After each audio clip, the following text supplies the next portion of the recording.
Nakikita mo na siya ngayon, live.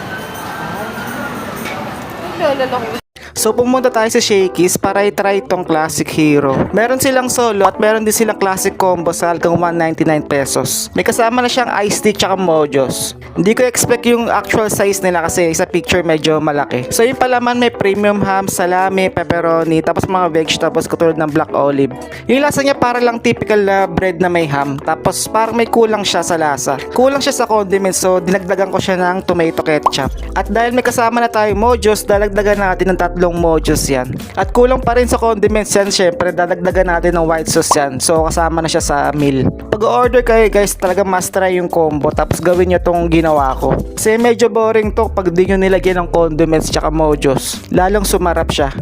Para smoky. Para sa